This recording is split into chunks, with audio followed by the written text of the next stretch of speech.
أعوذ بالله من الشيطان الرجيم. براءة من الله ورسوله إلى الذين عاهدتم من المشركين.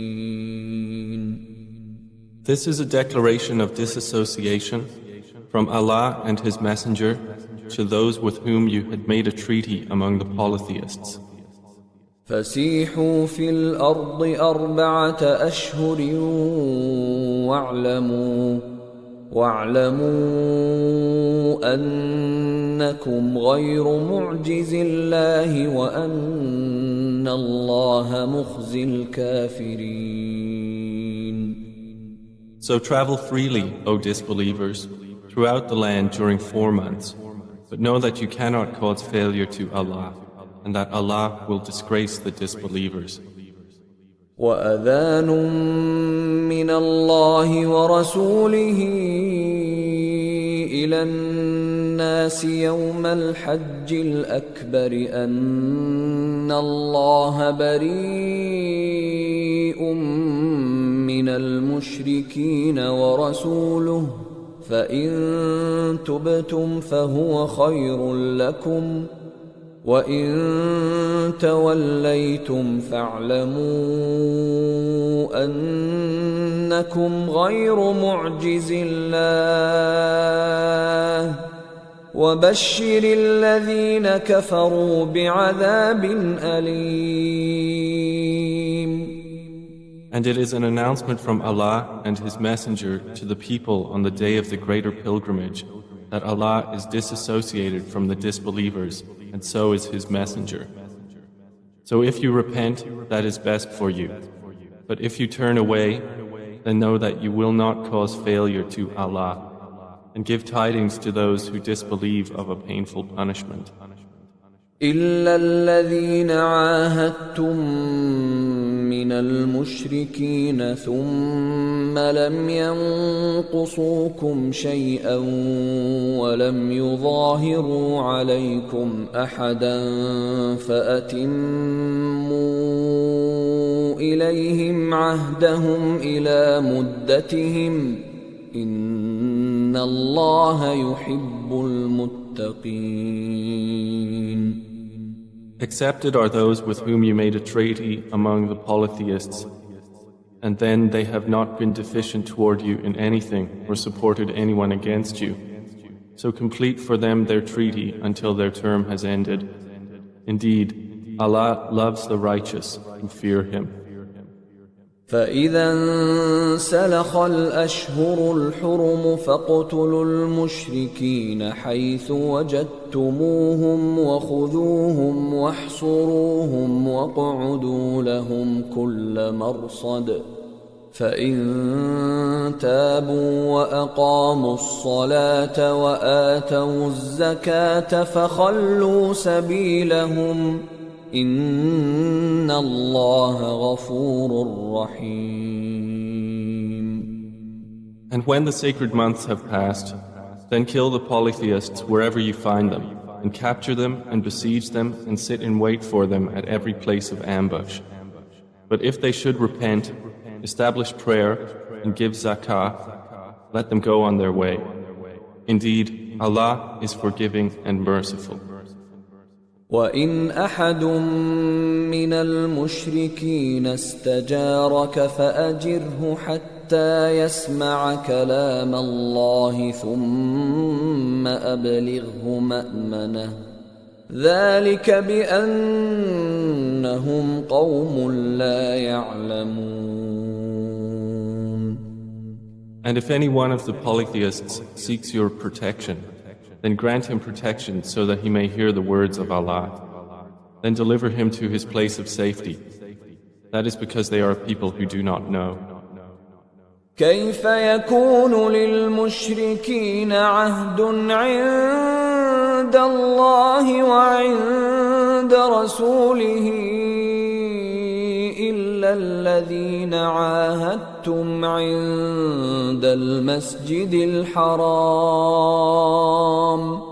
فما استقاموا لكم فاستقيموا لهم إن الله يحب المتقين. How can there be for the polytheists a treaty in the sight of Allah and with His Messenger, except for those with whom you made a treaty at Al-Masjid Al-Haram? So as long as they are upright toward you, be upright toward them. Indeed, Allah loves the righteous who fear Him.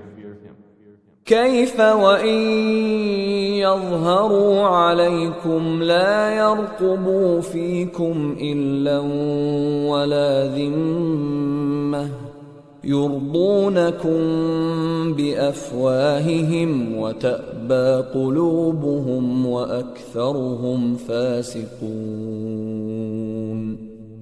How can there be a treaty while, if they gain dominance over you, they do not observe concerning you any pact of kinship or covenant of protection? They satisfy you with their mouths, but their hearts refuse compliance, and most of them are defiantly disobedient. اشتروا بآيات الله ثمنا قليلا فصدوا عن سبيله إنهم ساء ما كانوا يعملون. They have exchanged the signs of Allah for a small price and averted people from His way. Indeed, it was evil that they were doing. لا يرقبون في مؤمن إلا ولا ذمة وأولئك هم المعتدون. They do not observe toward a believer any pact of kinship or covenant of protection, and it is they who are the transgressors. فإن تابوا وأقاموا الصلاة وآتوا الزكاة فإخوانكم في الدين ونفصل الآيات لقوم يعلمون. But if they repent, establish prayer, and give zakah, then they are your brothers in religion, and we detail the verses for a people who know. وَإِن نَكَثُوا أَيْمَانَهُم مِّن بَعْدِ عَهْدِهِمْ وَطَعَنُوا فِي دِينِكُمْ فقاتلوا أئمة الكفر إنهم لا أيمان لهم لعلهم ينتهون. And if they break their oaths after their treaty and defame your religion, then fight the leaders of disbelief. For indeed, there are no oaths sacred to them. Fight them that they might cease. ألا تقاتلون قوما نكثوا أيمانهم وهموا بإخراج الرسول وهم بدؤوكم أول مرة أتخشونهم فالله أحق أن تخشوه إن كنتم مؤمنين. Would you not fight a people who broke their oaths and determined to expel the messenger, and they had begun the attack upon you the first time? Do you fear them? But Allah has more right that you should fear Him if you are truly believers. قاتلوهم يعذبهم الله بأيديكم ويخزهم وينصركم عليهم ويشف صدور قوم مؤمنين. Fight them. Allah will punish them by your hands and will disgrace them and give you victory over them and satisfy the breasts of a believing people. وَيُذْهِبْ غَيْظَ قُلُوبِهِمْ وَيَتُوبُ اللَّهُ عَلَى مَن يَشَاءُ والله عليم حكيم. And removed the fury in the believers' hearts.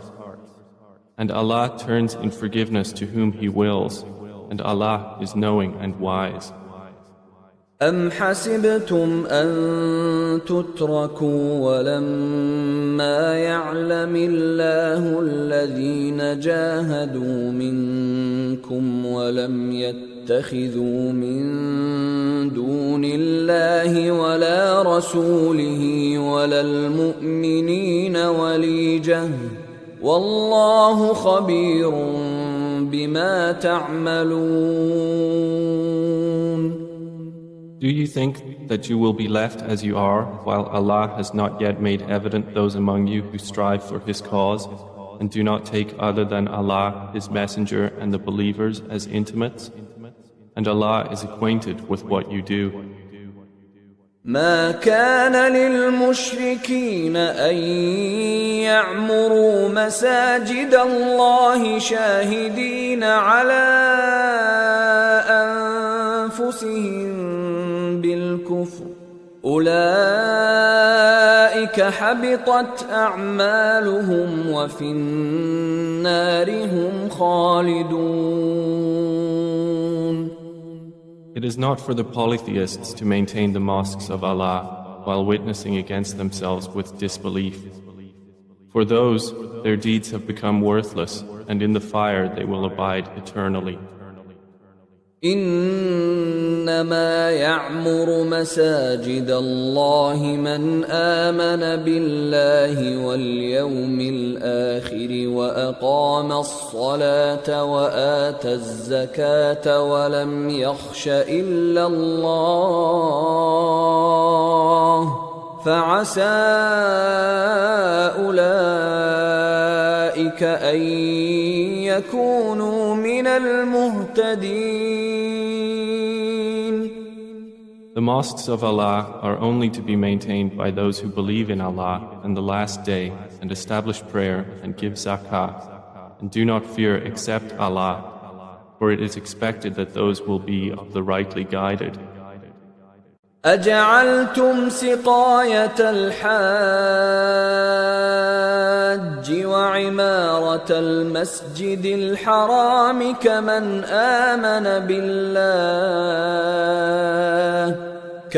آمن بالله واليوم الآخر وجاهد في سبيل الله لا يستوون عند الله والله لا يهدي القوم الظالمين. Have you made the providing of water for the pilgrim and the maintenance of Al-Masjid Al-Haram equal to the deeds of one who believes in Allah and the last day and strives in the cause of Allah? They are not equal in the sight of Allah, and Allah does not guide the wrongdoing people. الذين آمنوا وهاجروا وجاهدوا في سبيل الله بأموالهم وأنفسهم أعظم درجة عند الله وأولئك هم الفائزون.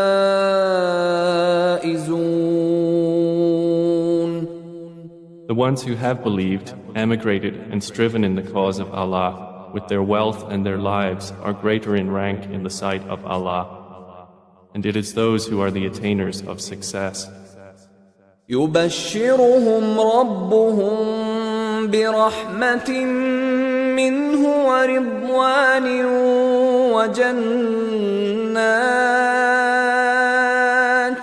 وجنات لهم فيها نعيم مقيم. Their Lord gives them good tidings of mercy from Him and approval and of gardens from them wherein is enduring pleasure. خالدين فيها أبدا إن الله عنده أجر عظيم. They will be abiding therein forever. Indeed, Allah has with him a great reward. يا أيها الذين آمنوا لا تتخذوا آباءكم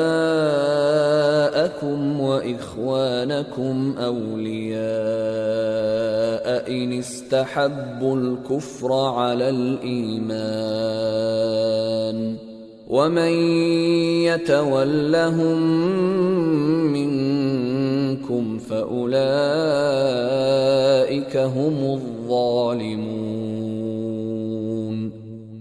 O you who have believed, do not take your fathers or your brothers as allies if they have preferred disbelief over belief, and whoever does so among you, then it is those who are the wrongdoers. قل إن كان آباؤكم وأبناؤكم وإخوانكم وأزواجكم وعشيرتكم وأموال اقترفتموها وتجارة تخشون كسادها ومساكن ترضونها أحب إليكم من الله ورسوله وجهاد في سبيله فتربصوا حتى يأتي الله بأمره والله لا يهدي القوم الفاسقين.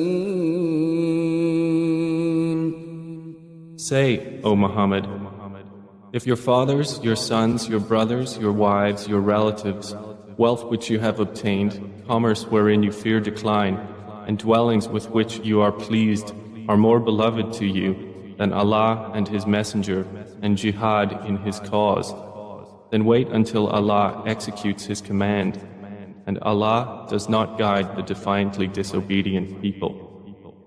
لقد نصركم الله في مواطن كثيرة ويوم حنين إذ أعجبتكم كثرتكم فلم تغن عنكم شيئا وضاقت عليكم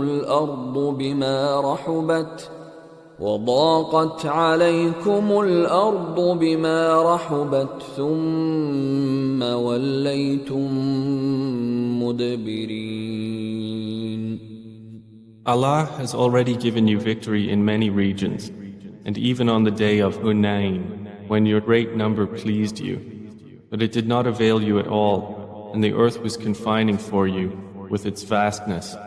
Then you turned back, fleeing.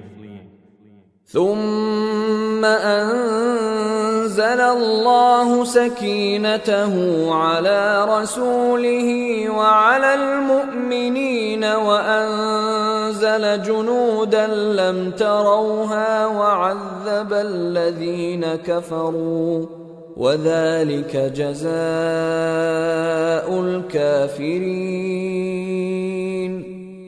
Then Allah sent down His tranquility upon His messenger and upon the believers, and sent down angels whom you did not see, and punished those who disbelieved. And that is the recompense of the disbelievers. ثم يتوب الله من بعد ذلك على من يشاء والله غفور رحيم.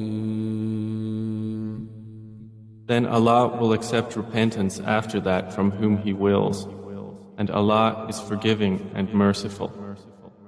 يا أيها الذين آمنوا إنما المشركون نجس فلا يقربوا المسجد الحرام بعد عامهم هذا وإن خفتم عيلة فسوف يغنيكم الله من فضله إن شاء إن الله عليم حكيم.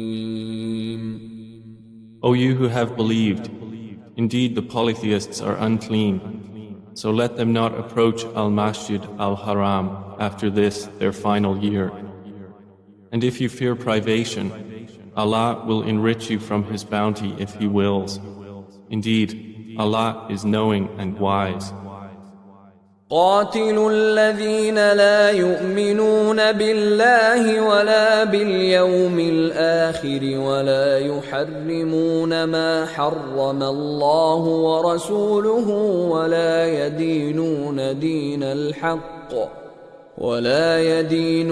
دين الحق من الذين أوتوا الكتاب حتى يعطوا الجزية عن يد وهم صاغرون. Fight those who do not believe in Allah or in the last day, and who do not consider unlawful what Allah and His Messenger have made unlawful, and who do not adopt the religion of truth from those who were given the scripture. Fight until they give the jizyah willingly while they are humbled. وقالت اليهود عزير ابن الله وقالت النصارى المسيح ابن الله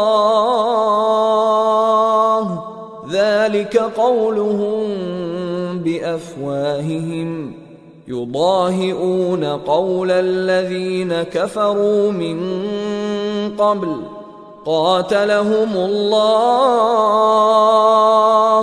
أنى يؤفكون. The Jews say, Ezra is the son of Allah, and the Christians say, the Messiah is the son of Allah.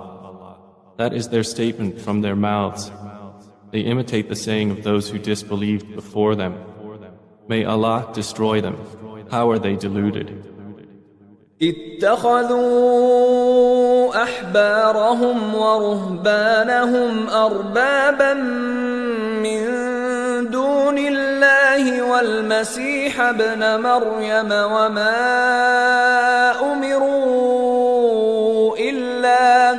وما أمروا إلا ليعبدوا إلها واحدا لا إله إلا هو سبحانه عما يشركون. They have taken their scholars and monks as lords besides Allah, and also the Messiah, the son of Mary. And they were not commanded except to worship one God. There is no deity except Him. Exalted is He above whatever they associate with Him. يريدون أن يطفئوا نور الله بأفواههم ويأبى الله إلا أن يتم نوره ولو كره الكافرون. They want to extinguish the light of Allah with their mouths, but Allah refuses except to perfect His light, although the disbelievers dislike it. هو الذي أرسل رسوله بالهدى ودين الحق ليظهره على الدين كله ولو كره المشركون. It is He who has sent His messenger with guidance and the religion of truth to manifest it over all religion, although they who associate others with Allah dislike it. يا أيها الذين آمنوا إن كثيرا من الأحبار والرهبان ليأكلون أموال الناس بالباطل ويصدون عن سبيل الله والذين يكنزون الذهب والفضة ولا ينفقونها في سبيل الله فبشرهم بعذاب أليم. O you who have believed, indeed many of the scholars and the monks devour the wealth of people unjustly and avert them from the way of Allah. And those who hoard gold and silver and spend it not in the way of Allah, give them tidings of a painful punishment. يوم يحمى عليها في نار جهنم فتكوى بها جباههم وجنوبهم وظهورهم هذا ما كنزتم لأنفسكم فذوقوا ما كنتم تكنزون. The day when it will be heated in the fire of hell and seared therewith will be their foreheads, their flanks, and their backs. It will be said, "This is what you hoarded for yourself. So taste what you used to hoard." إن عدة الشهور عند الله 12 شهرا في كتاب الله يوم خلق السماوات والأرض منها 4 حرم ذلك الدين القيم فلا تظلموا فيهن أنفسكم وقاتلوا المشركين كافة كما يقاتلونكم كافة واعلموا أن الله مع المتقين. Indeed, the number of months with Allah is 12 lunar months in the register of Allah from the day He created the heavens and the earth. Of these 4 are sacred. That is the correct religion. So do not wrong yourselves during them. And fight against the disbelievers collectively as they fight against you collectively. And know that Allah is with the righteous who fear Him. إنما النسيء زيادة في الكفر يضل به الذين كفروا يحلونه عاما ويحرمونه عاما ليواطئوا عدة ما حرم الله فيحلوا ما حرم الله زين لهم سوء أعمالهم والله لا يهدي القوم الكافرين. Indeed, the postponing of restriction within sacred months is an increase in disbelief by which those who have disbelieved are led further astray. They make it lawful one year and unlawful another year to correspond to the number made unlawful by Allah, and thus make lawful what Allah has made unlawful. Made pleasing to them is the evil of their deeds, and Allah does not guide the disbelieving people. يا أيها الذين آمنوا ما لكم إذا قيل لكم انفروا في سبيل الله اثاقلتم إلى الأرض أرضيتم بالحياة الدنيا من الآخرة فما متاع الحياة الدنيا في الآخرة إلا قليل. O you who have believed, what is the matter with you that, when you are told to go forth in the cause of Allah, you adhere heavily to the earth? Are you satisfied with the life of this world rather than the hereafter? But what is the enjoyment of worldly life compared to the hereafter except a very little? إلا تنفروا يعذبكم عذابا أليما ويستبدل قوما غيركم ولا تضروه شيئا والله على كل شيء قدير.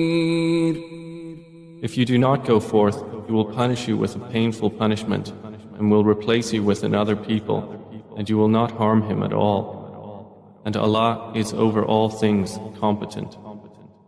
إلا تنصروه فقد نصره الله إذ أخرجه الذين كفروا إذ أخرجه الذين كفروا ثاني اثنين إذ هما في الغار إذ يقول لصاحبه لا تحزن إن الله معنا فأنزل الله سكينته عليه وأيده بجنود لم تروها وجعل كلمة الذين كفروا السفلى وكلمة الله هي العليا والله عزيز حكيم.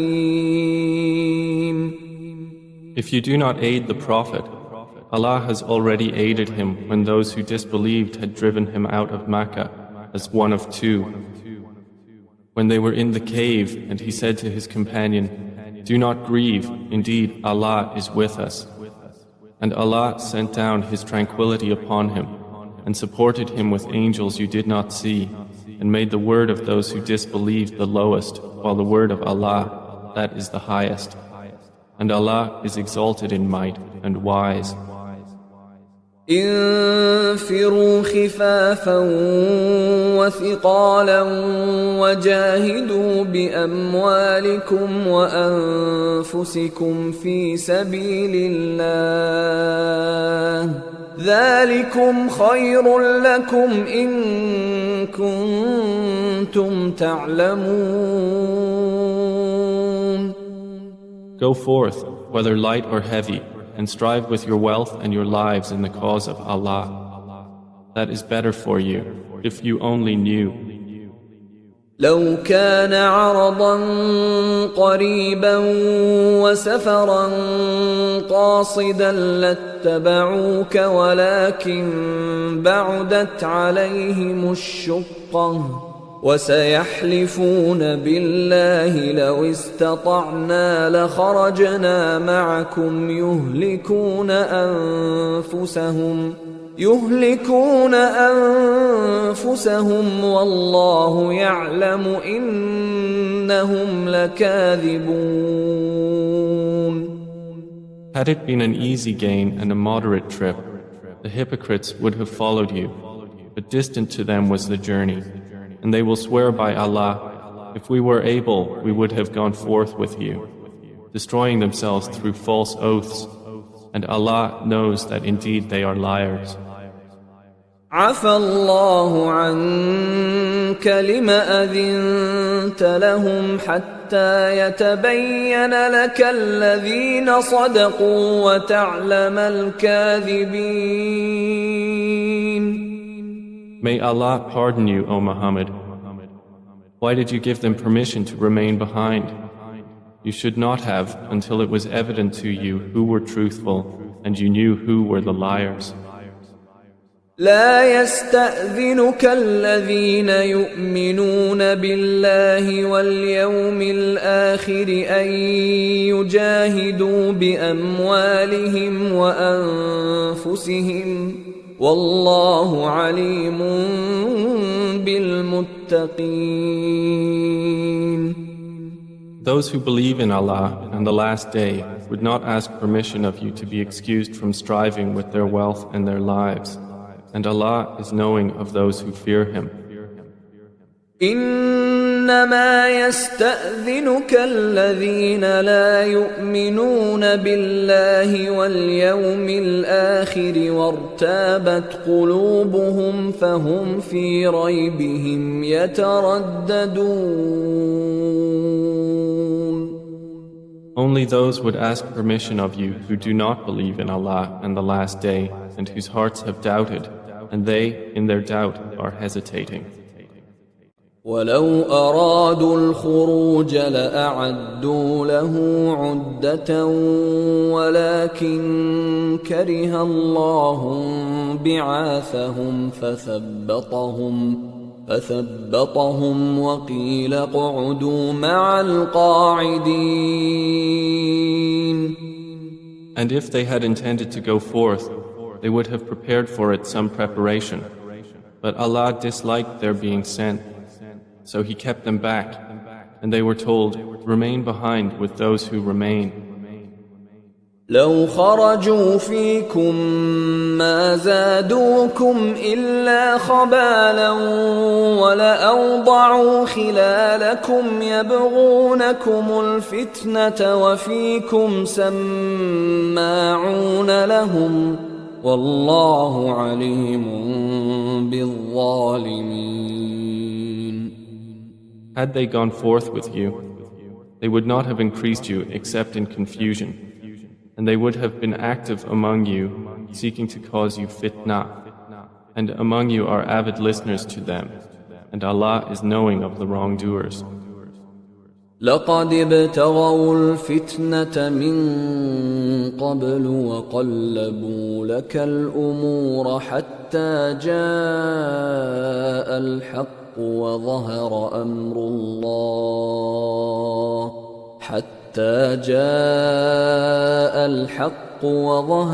أمر الله وهم كارهون. They had already desired dissension before and had upset matters for you until the truth came and the ordinance of Allah appeared while they were averse. ومنهم من يقول ائذن لي ولا تفتني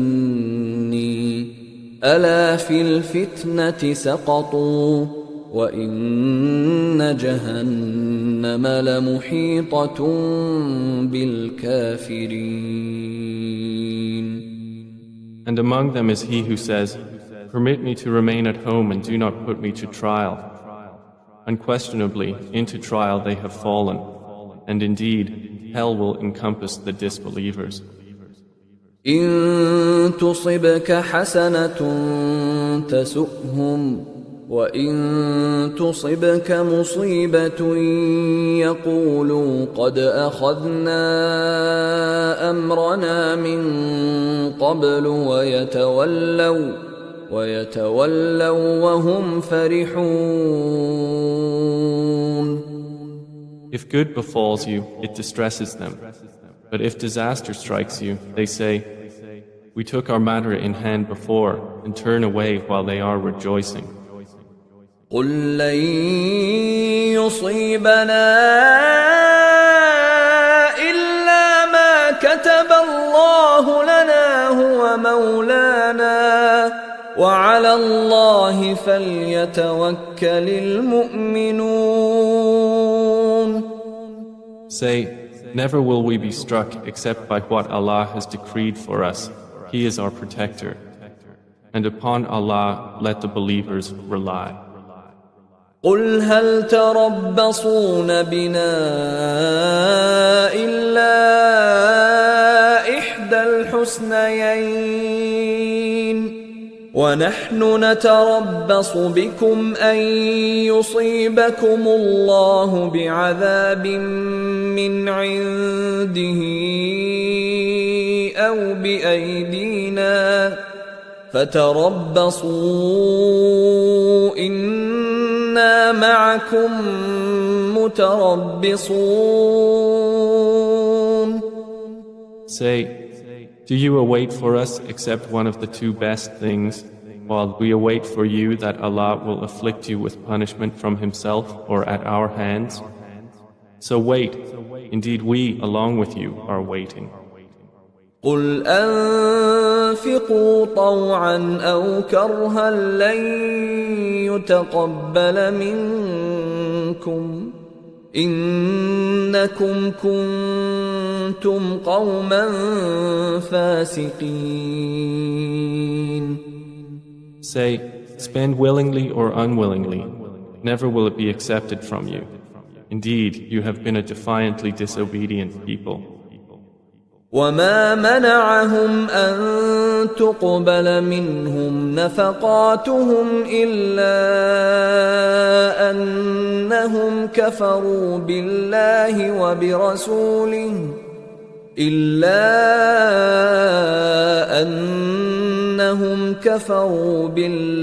وبرسوله ولا يأتون الصلاة إلا وهم كسالى ولا ينفقون إلا وهم كارهون. And what prevents their expenditures from being accepted from them, but that they have disbelieved in Allah and in His Messenger, and that they come not to prayer except while they are lazy, and that they do not spend except while they are unwilling. فلا تعجبك أموالهم ولا أولادهم إنما يريد الله ليعذبهم بها في الحياة الدنيا وتزهق أنفسهم وهم كافرون. So let not their wealth or their children impress you. Allah only intends to punish them through them in worldly life, and that their souls should depart at death while they are disbelievers. وَيَحْلِفُونَ بِاللَّهِ إِنَّهُمْ لَمِنكُمْ وَمَا هُمْ مِنكُمْ وَلَكِنَّهُمْ قَوْمٌ يَفْرَقُونَ. And they swear by Allah that they are from among you, while they are not from among you, but they are a people who are afraid. لو يجدون ملجأ أو مغارات أو مدخلا لولوا إليه وهم يجمحون. If they could find a refuge or some caves or any place to enter and hide, they would turn to it while they run heedlessly. ومنهم من يلمزك في الصدقات فإن أعطوا منها رضوا وإن لم يعطوا منها إذا هم يسخطون. And among them are some who criticize you concerning the distribution of charities. If they are given from them, they approve, but if they are not given from them, at once they become angry. ولو أنهم رضوا ما آتاهم الله ورسوله وقالوا حسبنا الله سيؤتينا الله من فضله ورسوله إنا إلى الله راغبون. If only they had been satisfied with what Allah and His Messenger gave them, and said, "Sufficient for us is Allah. Allah will give us of His bounty, and so will His Messenger. Indeed, we are desirous toward Allah. It would have been better for them." إنما الصدقات للفقراء والمساكين والعاملين عليها والمؤلفة قلوبهم وفي الرقاب والغارمين وفي سبيل الله وابن السبيل فريضة من الله والله عليم حكيم. Zakah expenditures are only for the poor and for the needy, and for those employed to collect zakah, and for bringing hearts together for Islam, and for freeing captives or slaves, and for those in debt, and for the cause of Allah, and for the stranded traveler, an obligation imposed by Allah, and Allah is knowing and wise. ومنهم الذين يؤذون النبي ويقولون هو أذن قل أذن خير لكم يؤمن بالله ويؤمن للمؤمنين ورحمة للذين آمنوا منكم والذين يؤذون رسول الله لهم عذاب أليم. And among them are those who abuse the Prophet and say, "He is an ear." Say, "It is an ear of goodness for you that believes in Allah and believes the believers, and is a mercy to those who believe among you. And those who abuse the Messenger of Allah, for them is a painful punishment." يحلفون بالله لكم ليرضوكم والله ورسوله أحق أن يرضوه إن كانوا مؤمنين. They swear by Allah to you Muslims to satisfy you, but Allah and His Messenger are more worthy for them to satisfy if they should be believers. ألم يعلموا أنه من يحادد الله ورسوله فأن له نار جهنم خالدا فيها ذلك الخزي العظيم. Do they not know that whoever opposes Allah and His Messenger, that for him is the fire of hell, wherein he will abide eternally? That is the great disgrace. يحذر المنافقون أن تنزل عليهم سورة تنبئهم بما في قلوبهم قل استهزئوا إن الله مخرج ما تحذرون. The hypocrites are apprehensive lest a surah be revealed about them, informing them of what is in their hearts. Say, mock as you wish. Indeed, Allah will expose that which you fear. وَلَئِن سَأَلْتَهُمْ لَيَقُولُنَّ إِنَّمَا كُنَّا نَخُوضُ وَنَلْعَبُ قُلْ أَبِاللَّهِ وَآيَاتِهِ وَرَسُولِهِ كُنتُمْ تَسْتَهْزِئُونَ. And if you ask them, they will surely say, we were only conversing and playing. Say, is it Allah and His verses and His Messenger that you were mocking? لا تعتذروا قد كفرتم بعد إيمانكم إن نعف عن طائفة منكم نعذب طائفة بأنهم كانوا مجرمين. Make no excuse, you have disbelieved after your belief. If we pardon one faction of you, we will punish another faction because they were criminals. المنافقون والمنافقات بعضهم من بعض يأمرون بالمنكر وينهون عن المعروف ويقبضون أيديهم نسوا الله فنسيهم إن المنافقين هم الفاسقون. The hypocrite men and hypocrite women are of one another. They enjoin what is wrong and forbid what is right and close their hands. They have forgotten Allah, so He has forgotten them accordingly. Indeed, the hypocrites, it is they who are the defiantly disobedient.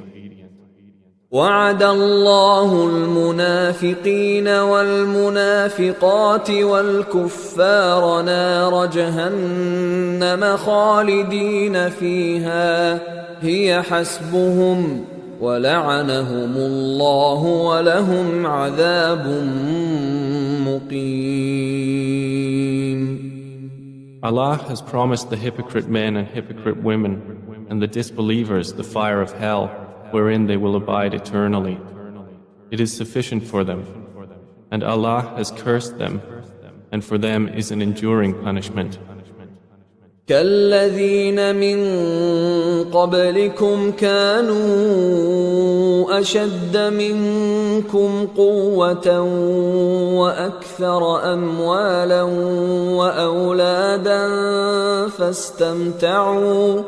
فاستمتعوا بخلاقهم فاستمتعتم بخلاقكم كما استمتع الذين من قبلكم بخلاقهم وخضتم كالذي خاضوا أولئك حبطت أعمالهم في الدنيا والآخرة وأولئك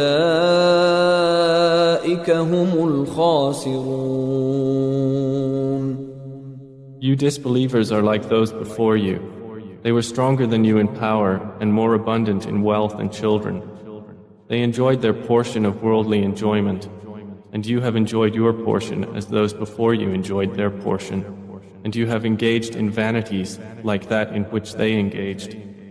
It is those whose deeds have become worthless in this world and in the hereafter, and it is they who are the losers. ألم يأتهم نبأ الذين من قبلهم قوم نوح وعاد وثمود وقوم إبراهيم وأصحاب مدين والمؤتفكات أتتهم رسلهم بالبينات فما كان الله ليظلمهم ولكن كانوا أنفسهم يظلمون. Has there not reached them the news of those before them, the people of Noah and the tribes of Ad and Thamud and the people of Abraham and the companions of Madian and the towns overturned?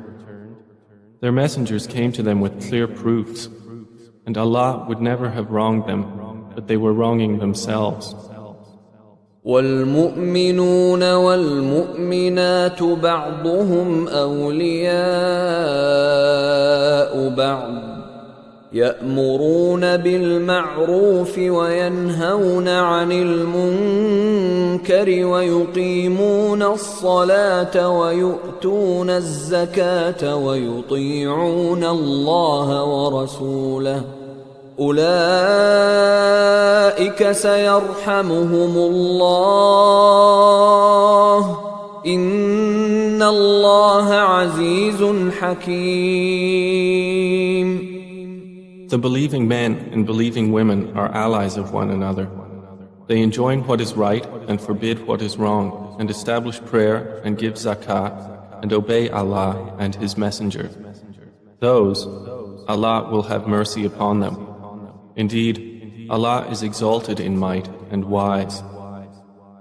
وعد الله المؤمنين والمؤمنات جنات تجري من تحتها الأنهار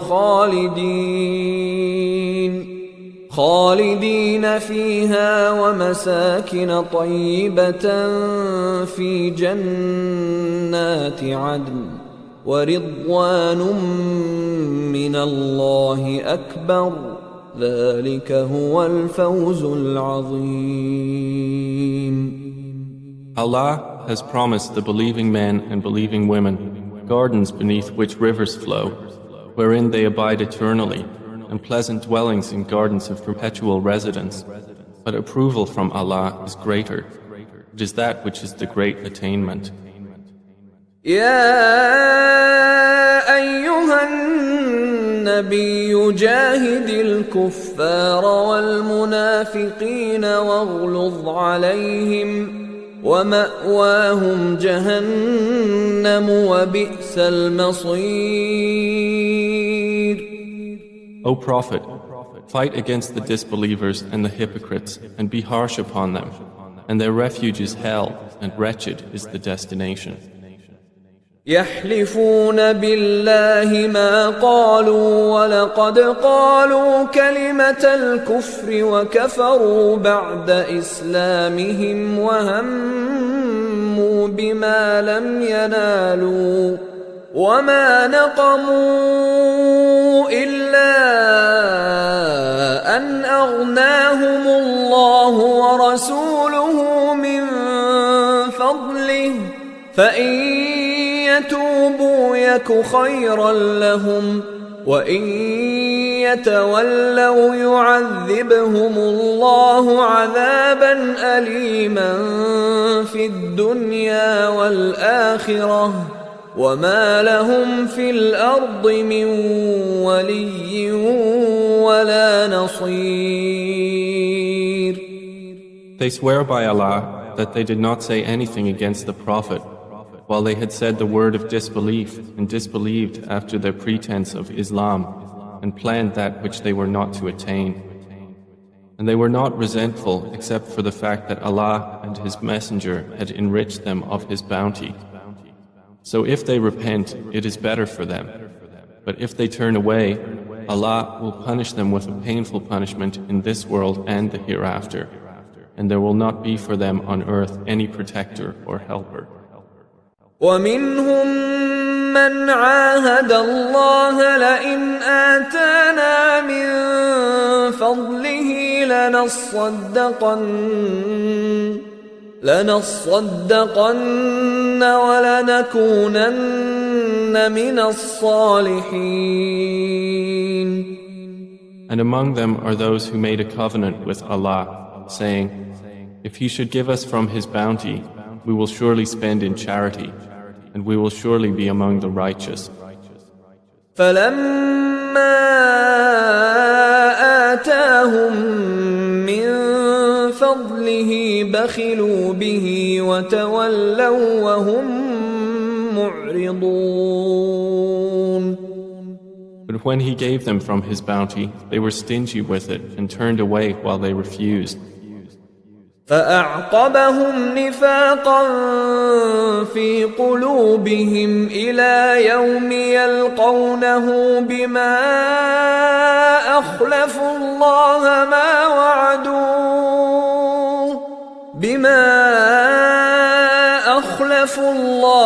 ما وعدوه وبما كانوا يكذبون. So He penalized them with hypocrisy in their hearts until the day they will meet Him, because they failed Allah in what they promised Him and because they habitually used to lie. أَلَمْ يَعْلَمُوا أَنَّ اللَّهَ يَعْلَمُ سِرَّهُمْ وَنَجْوَاهُمْ وَأَنَّ اللَّهَ عَلَّامُ الْغُيُوبِ. Did they not know that Allah knows their secrets and their private conversations, and that Allah is the knower of the unseen? الذين يلمزون المطوعين من المؤمنين في الصدقات والذين لا يجدون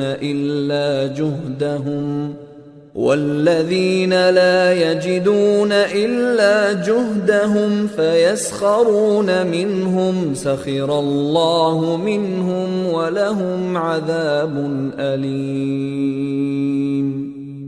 Those who criticize the contributors among the believers concerning their charities and criticize the ones who find nothing to spend except their effort, so they ridicule them. Allah will ridicule them, and they will have a painful punishment. استغفر لهم أو لا تستغفر لهم إن تستغفر لهم 70 مرة فلن يغفر الله لهم ذلك بأنهم كفروا بالله ورسوله والله لا يهدي القوم الفاسقين. Ask forgiveness for them, O Muhammad, or do not ask forgiveness for them. If you should ask forgiveness for them 70 times, never will Allah forgive them. That is because they disbelieved in Allah and His Messenger, and Allah does not guide the defiantly disobedient people. فرح المخلفون بمقعدهم خلاف رسول الله وكرهوا أن يجاهدوا بأموالهم وأنفسهم في سبيل الله وقالوا لا تنفروا في الحر قل نار جهنم أشد حرا لو كانوا يفقهون. Those who remained behind rejoiced in their staying at home after the departure of the Messenger of Allah, and disliked to strive with their wealth and their lives in the cause of Allah, and said, "Do not go forth in the heat." Say, the fire of hell is more intense in heat, if they would but understand. فليضحكوا قليلا وليبكوا كثيرا جزاء بما كانوا يكسبون. So let them laugh a little and then weep much as recompense for what they used to earn. فإن رجعك الله إلى طائفة منهم فاستأذنوك للخروج فقل لن تخرجوا معي أبدا ولن تقاتلوا معي عدوا إنكم رضيتم بالقعود أول مرة فاقعدوا مع الخالفين. If Allah should return you to a faction of them after the expedition, and then they ask your permission to go out to battle, say, "You will not go out with me ever, and you will never fight with me an enemy. Indeed, you were satisfied with sitting at home the first time, so sit now with those who stay behind." ولا تصل على أحد منهم مات أبدا ولا تقم على قبره إنهم كفروا بالله ورسوله وماتوا وهم فاسقون. And do not pray the funeral prayer, O Muhammad, over any of them who has died, ever, or stand at his grave. Indeed, they disbelieved in Allah and His Messenger, and died while they were defiantly disobedient. ولا تعجبك أموالهم وأولادهم إنما يريد الله أن يعذبهم بها في الدنيا وتزهق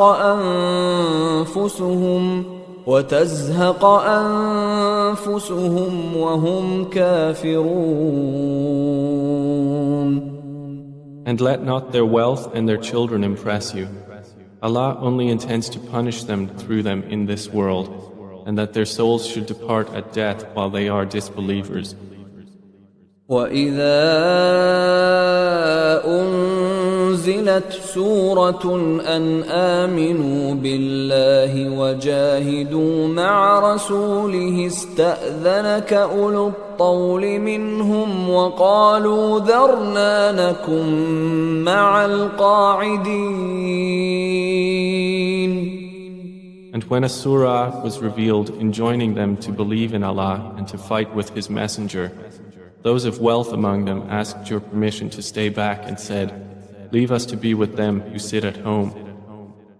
رضوا بأن يكونوا مع الخوالف وطبع على قلوبهم فهم لا يفقهون. They were satisfied to be with those who stay behind, and their hearts were sealed over, so they do not understand. لكن الرسول والذين آمنوا معه جاهدوا بأموالهم وأنفسهم وأولئك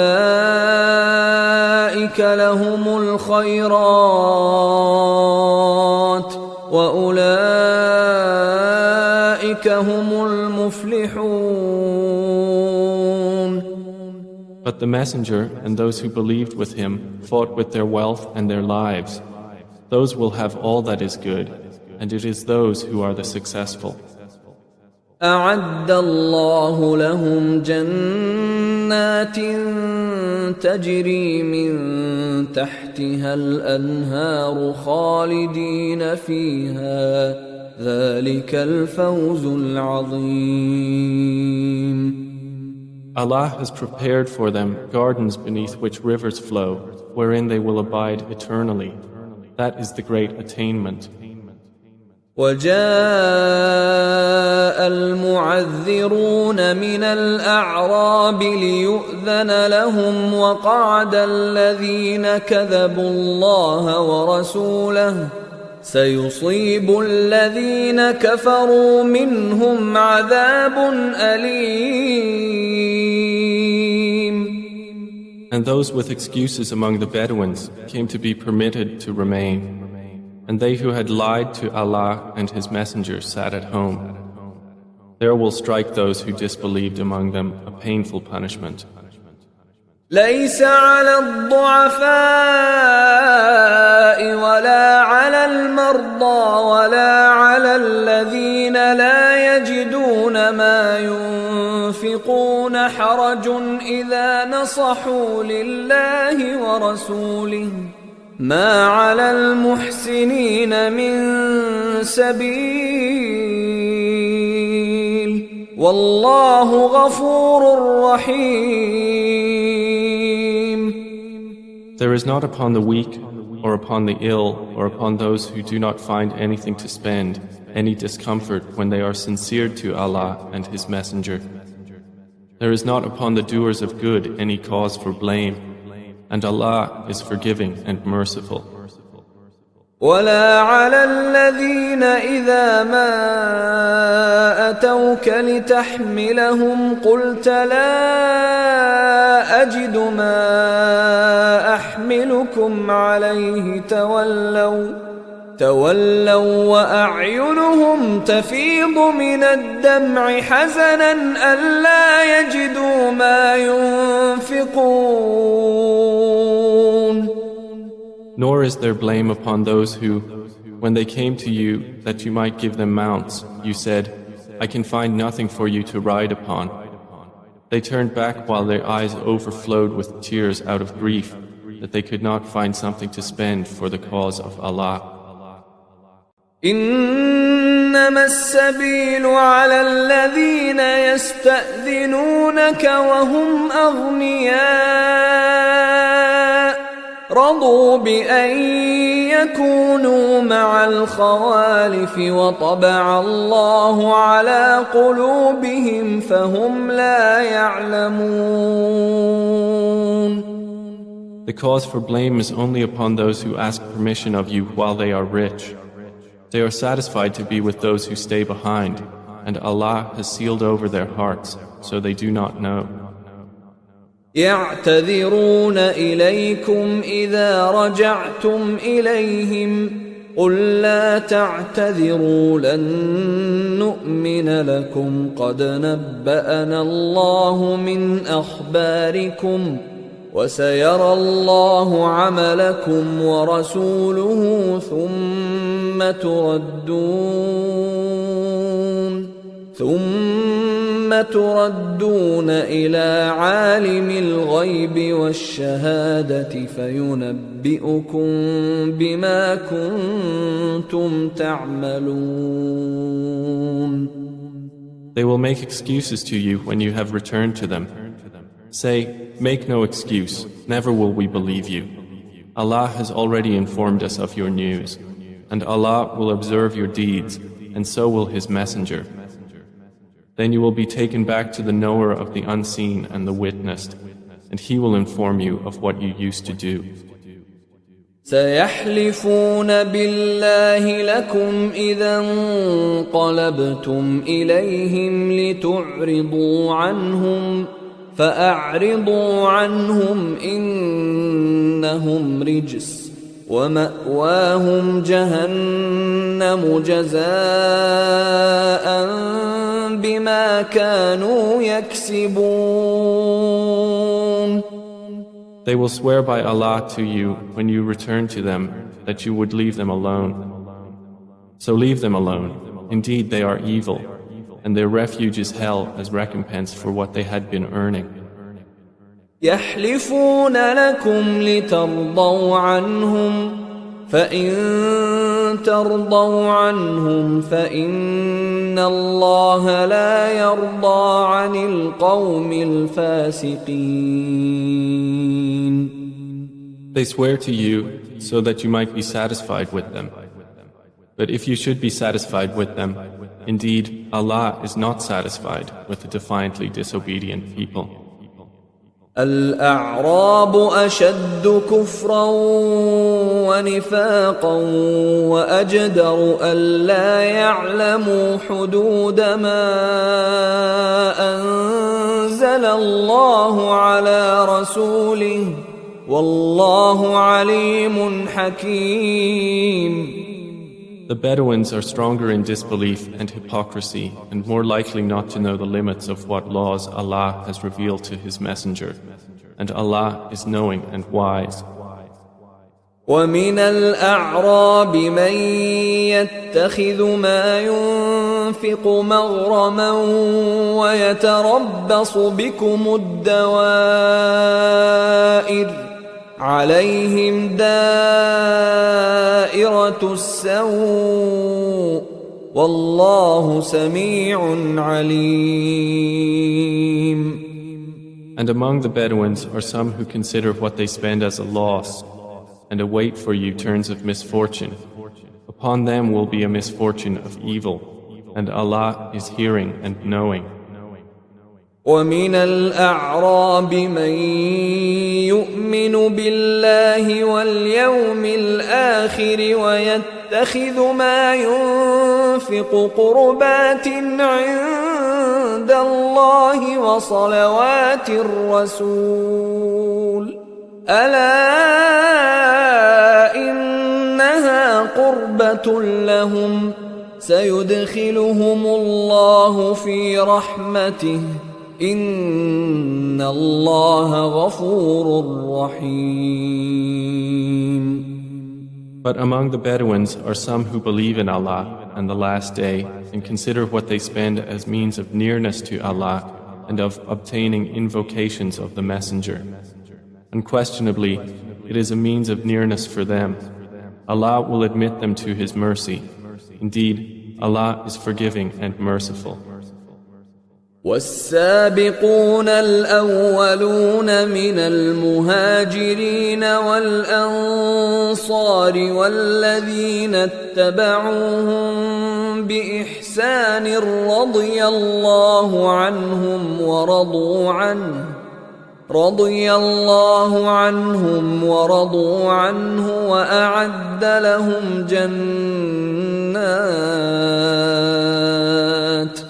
وأعد لهم جنات تجري تحتها الأنهار خالدين فيها أبدا ذلك الفوز العظيم. And the first forerunners in the faith among the Muhajirin and the Ansar and those who followed them with good conduct, Allah is pleased with them and they are pleased with Him, and He has prepared for them gardens beneath which rivers flow, wherein they will abide forever. That is the great attainment. وَمِمَّنْ حَوْلَكُمْ مِنَ الْأَعْرَابِ مُنَافِقُونَ وَمِنْ أَهْلِ الْمَدِينَةِ مَرَدُوا عَلَى النِّفَاقِ لَا تَعْلَمُهُمْ نَحْنُ نَعْلَمُهُمْ سَنُعَذِّبُهُمْ مرتين ثم يردون إلى عذاب عظيم. And among those around you of the Bedouins are hypocrites, and also from the people of Medina. They have become accustomed to hypocrisy. You, O Muhammad, do not know them, but we know them. We will punish them twice in this world, then they will be returned to a great punishment. وآخرون اعترفوا بذنوبهم خلطوا عملا صالحا وآخر سيئا عسى الله أن يتوب عليهم إن الله غفور رحيم. And there are others who have acknowledged their sins. They had mixed a righteous deed with another that was bad. Perhaps Allah will turn to them in forgiveness. Indeed, Allah is forgiving and merciful. خذ من أموالهم صدقة تطهرهم وتزكيهم بها وصل عليهم إن صلاتك سكن لهم والله سميع عليم. Take, O Muhammad, from their wealth a charity by which you purify them and cause them increase, and invoke Allah's blessings upon them. Indeed, your invocations are reassurance for them, and Allah is hearing and knowing. ألم يعلموا أن الله هو يقبل التوبة عن عباده ويأخذ الصدقات وأن الله هو التواب الرحيم. Do they not know that it is Allah who accepts repentance from His servants and receives charities, and that it is Allah who is the accepting of repentance, the merciful? وَقُلِ اعْمَلُوا فَسَيَرَى اللَّهُ عَمَلَكُمْ وَرَسُولُهُ وَالْمُؤْمِنُونَ وَسَتُرَدُّونَ إِلَى عَالِمِ الْغَيْبِ وَالشَّهَادَةِ فَيُنَبِّئُكُم بِمَا كُنتُمْ تَعْمَلُونَ. And say, do as you will, for Allah will see your deeds, and so will His Messenger and the believers. And you will be returned to the knower of the unseen and the witnessed, and He will inform you of what you used to do. وآخرون مرجون لأمر الله إما يعذبهم وإما يتوب عليهم والله عليم حكيم. And there are others deferred until the command of Allah, whether He will punish them or whether He will forgive them. And Allah is knowing and wise. والذين اتخذوا مسجدا ضرارا وكفرا وتفريقا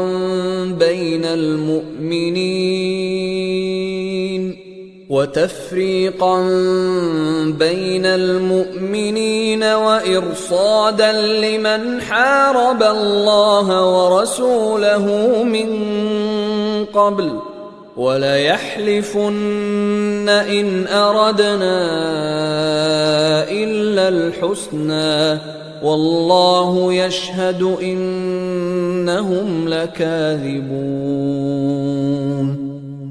And there are those hypocrites who took for themselves a mosque for causing harm and disbelief and division among the believers, and as a station for whoever had warred against Allah and His Messenger before. And they will surely swear, we intended only the best, and Allah testifies that indeed they are liars.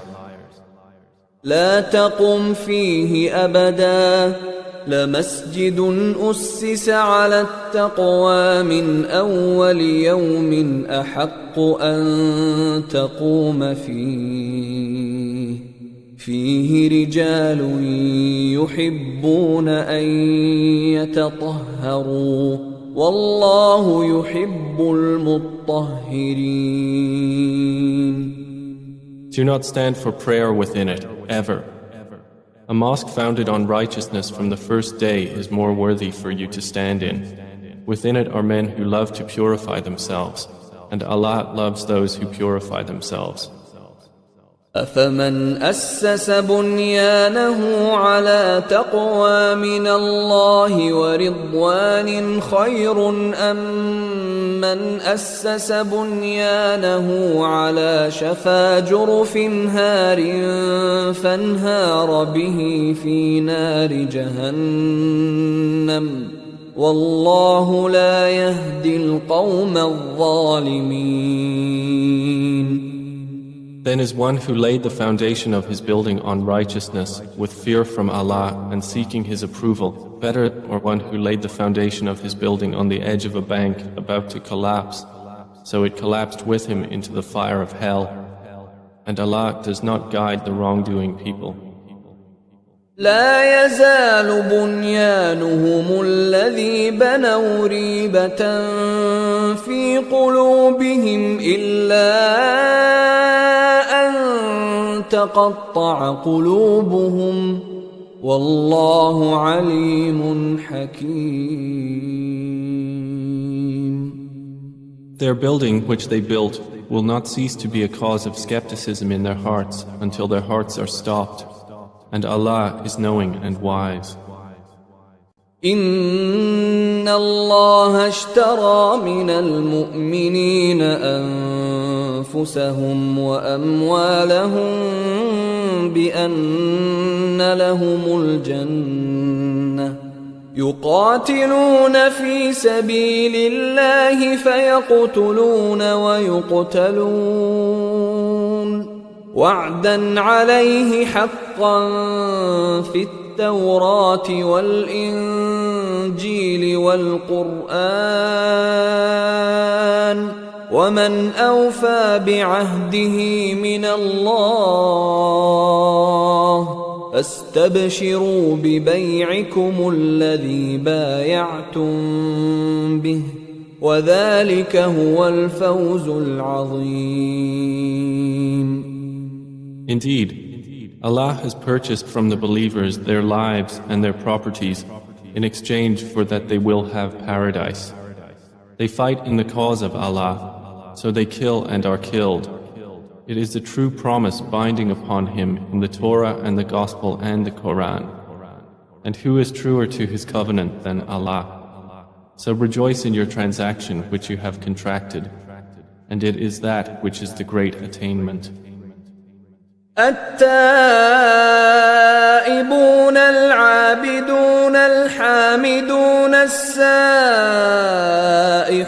الراكعون الساجدون الآمرون بالمعروف والناهون عن المنكر والحافظون لحدود الله وبشر المؤمنين. Such believers are the repentant, the worshippers, the praisers of Allah, the travelers for His cause, those who bow and prostrate in prayer, those who enjoin what is right and forbid what is wrong, and those who observe the limits set by Allah, and give good tidings to the believers. ما كان للنبي والذين آمنوا أن يستغفروا للمشركين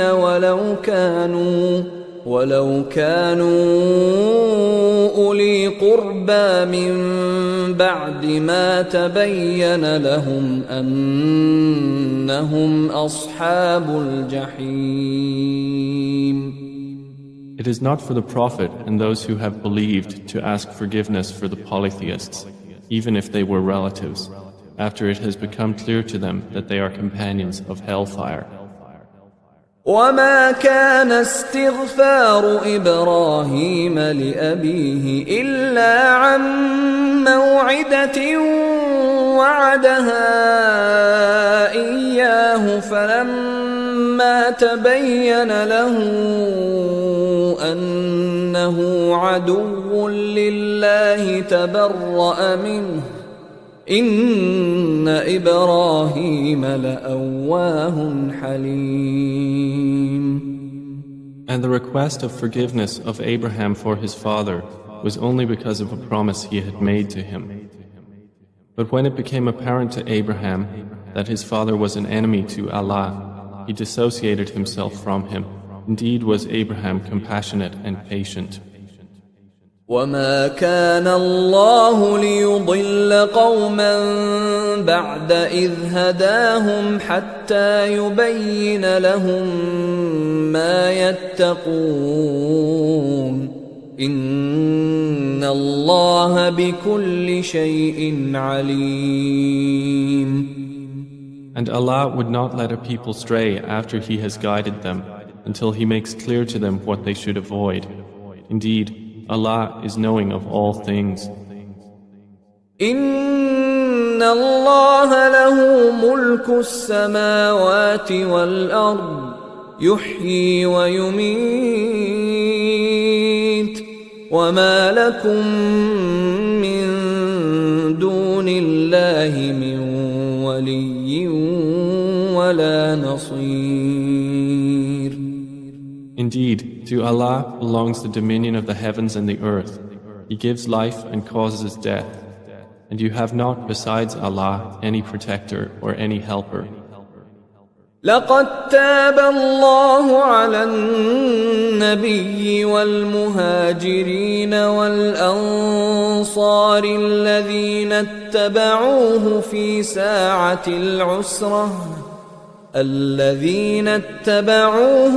ساعة العسرة من بعد ما كاد يزيغ قلوب فريق منهم ثم تاب عليهم إنه بهم رؤوف رحيم. Allah has already forgiven the Prophet and the Muhajireen and the Ansar who followed him in the hour of difficulty, after the hearts of a party of them had almost inclined to doubt, and then he forgave them. Indeed, he was to them kind and merciful. وعلى الثلاثة الذين خلفوا حتى إذا ضاقت عليهم الأرض بما رحبت وضاقت عليهم أنفسهم وظنوا أن لا ملجأ من الله إلا إليه ثم تاب عليهم ليتوبوا إن الله هو التواب الرحيم. And he also forgave the three who were left behind and regretted their error to the point that the earth closed in on them in spite of its vastness, and their souls confined them, and they were certain that there is no refuge from Allah except in Him. Then he turned to them so they could repent. Indeed, Allah is the accepting of repentance, the merciful. يا أيها الذين آمنوا اتقوا الله وكونوا مع الصادقين.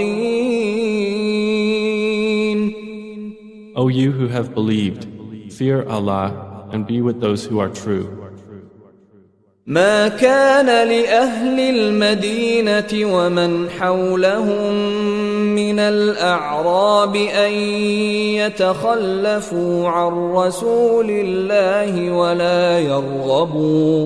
ولا يرغبوا بأنفسهم عن نفسه ذلك بأنهم لا يصيبهم ظمأ ولا نصب ولا مخمصة في سبيل الله ولا يطؤون موطئا يغيظ الكفار ولا ينالون من عدو نيلا إلا كتب لهم به عمل صالح إن الله لا يضيع أجر المحسنين. It was not proper for the people of Medina and those surrounding them of the Bedouins that they remain behind after the departure of the Messenger of Allah, or that they prefer themselves over his self. That is because they are not afflicted by thirst or fatigue or hunger in the cause of Allah, nor do they tread on any ground that enrages the disbelievers, nor do they inflict upon an enemy any infliction, but that it is registered for them as a righteous deed. Indeed, Allah does not allow to be lost the reward of the doers of good. ولا ينفقون نفقة صغيرة ولا كبيرة ولا يقطعون واديا إلا كتب لهم ليجزيهم الله أحسن ما كانوا يعملون. Nor do they spend an expenditure, small or large, or cross a valley, but that it is registered for them, that Allah may reward them for the best of what they were doing. وما كان المؤمنون لينفروا كافة فلولا نفر من كل فرقة منهم طائفة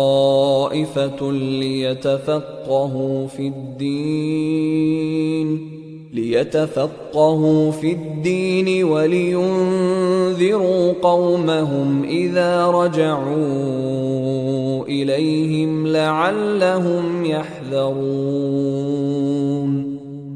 And it is not for the believers to go forth to battle all at once, for there should separate from every division of them a group remaining to obtain understanding in the religion and warn their people when they return to them that they might be cautious. يا أيها الذين آمنوا قاتلوا الذين يلونكم من الكفار وليجدوا فيكم غلظة واعلموا أن الله مع المتقين. O you who have believed, fight those adjacent to you of the disbelievers, and let them find in you harshness, and know that Allah is with the righteous. وَإِذَا مَا أُنزِلَتْ سُورَةٌ فَمِنْهُم مَّن يَقُولُ أَيُّكُمْ زَادَتْهُ هَٰذِهِ إِيمَانًا فَأَمَّا الَّذِينَ آمَنُوا فَزَادَتْهُمْ إِيمَانًا وَهُمْ يَسْتَبْشِرُونَ. And whenever a surah is revealed, there are among the hypocrites those who say, "Which of you has this increased in faith?" As for those who believed, it has increased them in faith while they are rejoicing. وَأَمَّا الَّذِينَ فِي قُلُوبِهِم مَّرَضٌ فَزَادَتْهُمْ رِجْسًا إِلَىٰ رِجْسِهِمْ وَمَاتُوا وَهُمْ كَافِرُونَ. But as for those in whose hearts is disease, it has only increased them in evil in addition to their evil, and they will have died while they are disbelievers. أَوَلَا يَرَوْنَ أَنَّهُمْ يُفْتَنُونَ فِي كُلِّ عَامٍ مَّرَّةً أَوْ مَرَّتَيْنِ ثُمَّ